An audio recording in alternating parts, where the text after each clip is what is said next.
અમારી ચેનલમાં આપનું હાર્દિક સ્વાગત છે। આજે આપણે સાંભળીશું ગોવિંદ્રાદશીની કથા।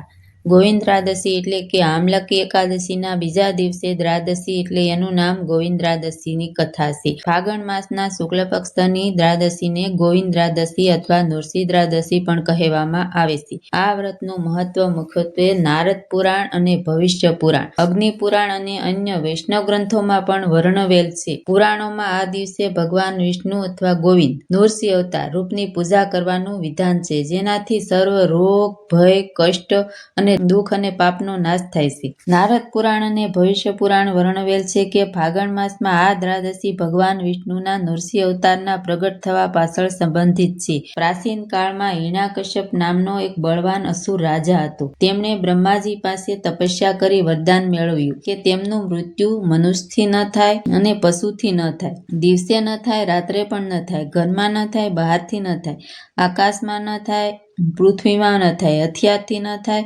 હાથથી ન થાય। આ વરદાનથી અહંકારી બન્યો અને પોતાને ઈશ્વર માની દેવતાઓ અને ભક્તોને ખૂબ ત્રાસ આપવા લાગ્યો। તેમને એક પુત્ર હતો પ્રહલાદ, ભગવાન વિષ્ણુનો પરમ ભક્ત હતો। તે હંમેશા નારાયણ, વિષ્ણુ અને ગોવિંદનો જાપ જપતો હતો। હિરણ્યકશ્યપને આ ગમતું નહોતું। હિરણ્યકશ્યપે પોતાના પુત્રને મારવા બહુ પ્રયત્ન કર્યા, પણ પ્રહલાદને કંઈ થયું જ નહીં। છેવટે હિરણ્યકશ્યપે ક્રોધમાં પૂછ્યું કે તારો ભગવાન હવે ક્યાં છે, બતાવ। પ્રહલાદે કહ્યું કે મારો ભગવાન સર્વમાં છે, પ્રાણી માત્રમાં ભગવાન છે, સ્તંભમાં પણ ભગવાન છે। હિરણ્યકશ્યપે ક્રોધમાં એ સ્તંભનો ઘા કર્યો। ત્યારે સંધ્યા કાળે ભગવાન વિષ્ણુ નરસિંહ રૂપે ત્યાં પ્રગટ થયા। ન મનુષ્ય, ન અડધા મનુષ્ય અને અડધા સિંહ, એવી રીતે ભગવાન વિષ્ણુ ત્યાં પ્રગટ થયા। હિરણ્યકશ્યપને ખોળામાં લઈ લીધો, ઘરના દરવાજાના ઉંબરા પર નખથી તેમનો સંહાર કર્યો। આ ઘટના ફાગણ માસમાં થઈ હોવાનું પુરાણોમાં વર્ણવેલ છે। તેથી દ્રાદશી એટલે કે નરસિંહ દ્રાદશી અથવા ગોવિંદ દ્રાદશી કહેવામાં આવે છે। ભગવાન ગોવિંદ એટલે કે વિષ્ણુ, તે પોતાના ભક્ત